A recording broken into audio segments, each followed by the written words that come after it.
Back here on Spotlight, the NFL's first game in Ireland was a good one for the Pittsburgh Steelers. I also know that Steelers Nation travels very well, and it was no different in Dublin. It was black and yellow everywhere.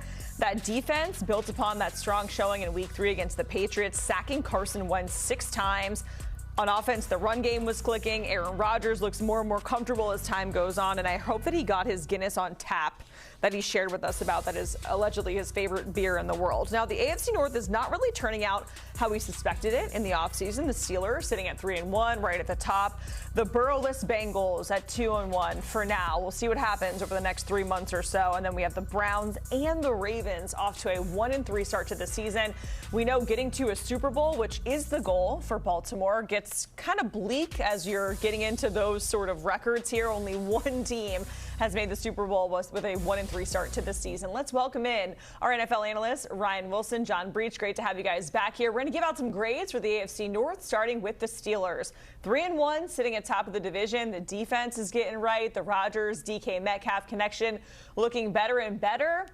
Ryan, I'll come to you first. As a member of Steelers Nation, what is the grade that you're giving out? They're an A-, and I think that I think Breech would have to agree with that as a Bengals fan, given how much they have exceeded expectations. Now, the cautionary tale is we've sort of seen this movie before, where they get off the red-hot starts a lot of times with smoke and mirrors, and then it all comes crashing down once we have Thanksgiving and move beyond towards Christmas. So fingers crossed it continues, but you know, hope ain't a plan. But Aaron Rodgers has been fun, and you talked about it, Jacqueline. The run game finally showed up. The offensive line finally was able to block some people consistently, because they struggled against that in the first 3 weeks of the season, and they generated turnovers against backup Carson Wentz. But unlike the Patriots game, where the Patriots just literally handing the ball over and asking the Steelers to take it, there's a little work involved. So I think you have to feel better about both sides of the football if you're Steelers Nation. And the only thing I'm missing, in addition to that Guinness with Aaron Rodgers, is our buddy B-Mac having some with him in A version perhaps. But I give him an A- over the first month of the season. It's been, if anything else, surprising how well they played. I did not copy Ryan's homework, but I'm also giving them an A-. And a fun fact about Guinness, guys, did you guys know it's not black? It's actually a dark hue of red. Yeah, I learned that once. Yeah, go ahead and use Google after this. But when you look at what the Steelers have done, Ryan, you mentioned, hey, look, maybe they'll collapse later in the season. It might not matter in this division. 7-10 might win the AFC North the way things are going if the Steelers do collapse. I think they are the best team through 4 weeks, and I do think they're probably going to be the last team standing in Week 18. And when I look at what they've done through the first 4 weeks, if Caleb Johnson didn't forget the rules of football against the Seahawks, this team might be 4-0. The defense struggled a little bit through the first 2 weeks, but as you said, they've rebounded. They've had a total of 11 sacks in their past 2 games. Aaron Rodgers is getting more and more comfortable every week. And to me, the Steelers look like the favorite in the division. So that's why I gave them an A-. Can confirm, Breech, it is a dark ruby red color, according to the internet. So, you know, we just had to fact check it here. All right, let's talk about the Ravens, because it just did not look good against the Chiefs. They lose by double digits. Something ain't right, and the injuries are just piling up. Of course, we know about Lamar leaving in the third quarter and that loss with the hamstring injury. And then the newest addition here to the injury report, Roquan Smith diagnosed with a grade 2 hamstring strain. He's going to miss a few weeks. Breech, a disappointing start to the season, gets a disappointing grade as well. Yeah, I was going to give them a D, but that doesn't feel right because they don't have any D in Baltimore right now. They're not playing any. Everybody's putting points up on the board. It's crazy to think that back in Week 1, this team was leading the Buffalo Bills by 15 points with under 5 minutes left in the game. And now here we are sitting here talking about a 1-3 Ravens team that has a season that's spiraling out of control. And they had no chance against the Chiefs on Sunday. They were never really in that game. And now they're just seasons being totally derailed by injuries. We saw Lamar Jackson go out with a hamstring injury. You just mentioned Roquan Smith. Marlon Humphrey left that game. Their starting tackle, Ronnie Stanley, left the game with an injury.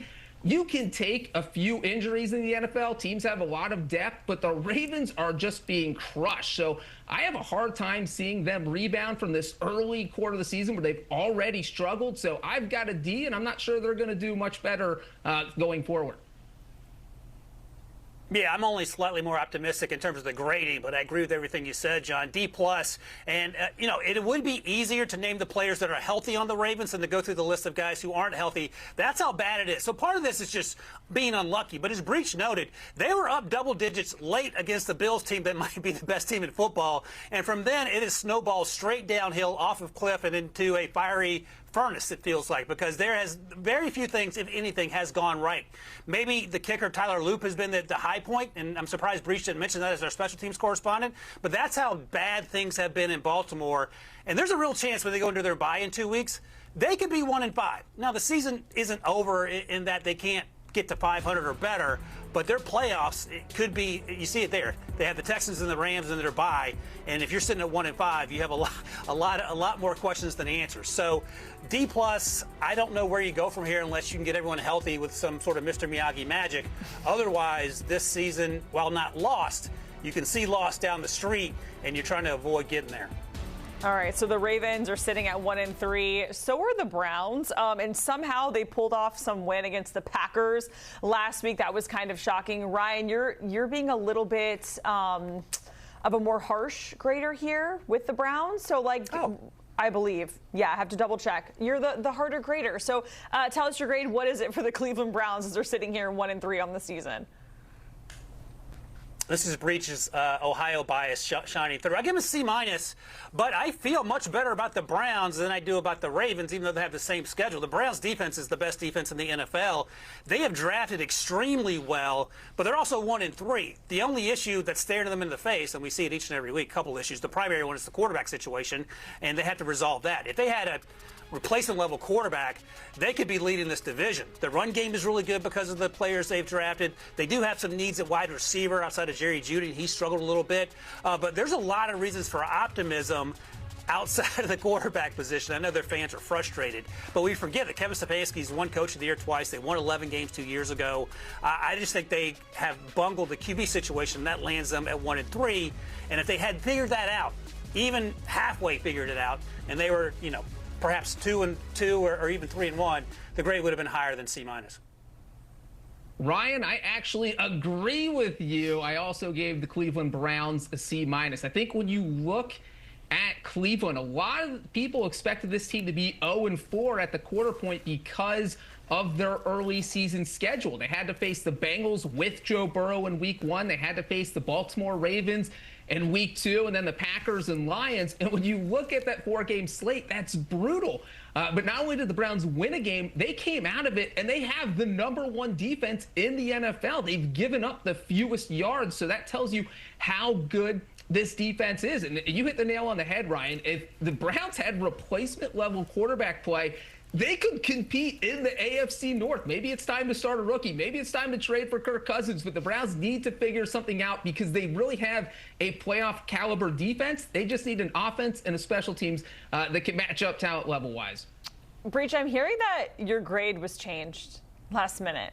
I believe it was B-, but we lowered the grade? Is that factual, my friend? I think I was C- all along. Okay. Hey, I'm Ohio whatever. Guy. We'll let you have it. C- all across the board for the Browns. All right. Breech, we are saving your Bengals for last. The Bengals, they are sitting at 2-1, although we know no Joe Burrow for now. They are in action against the Broncos. You are giving them a B-, correct? B-. And how flexible is that B range depending on what happens tonight?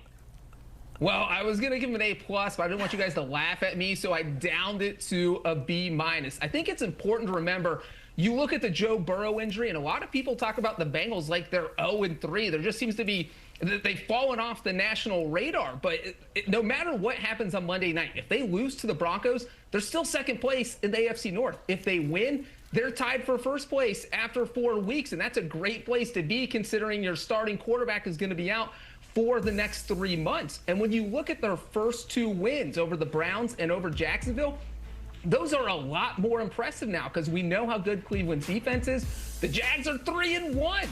So I like what the Bengals have done. I'm not sure they're going to be able to keep it going, but judging just based on the 3 games, I have it a B-. And Jacqueline, if they do beat the Broncos, I would move it up to an A-.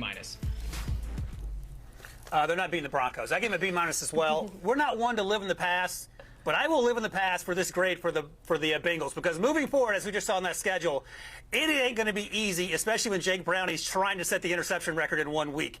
He struggled mightily against the Vikings, and you can see this here. At Broncos, Lions, Packers, Steelers, Jets, Bears.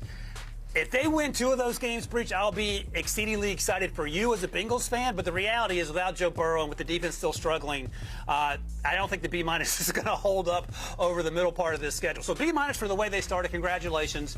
Jake Browning has to play a ton better for them to be in the consideration to sniff a playoff spot in a wide open AFC North.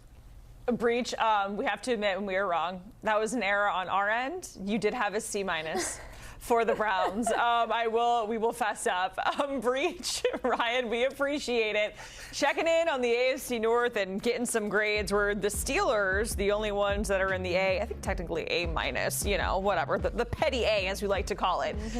Despite the Ravens being 1-3 to start the season, Vegas still likes them to come out and win the division. A -210 favorite. I kind of like the odds on the Steelers at +290. Some good value there, but there you have it, folks. The odds to win the AFC North.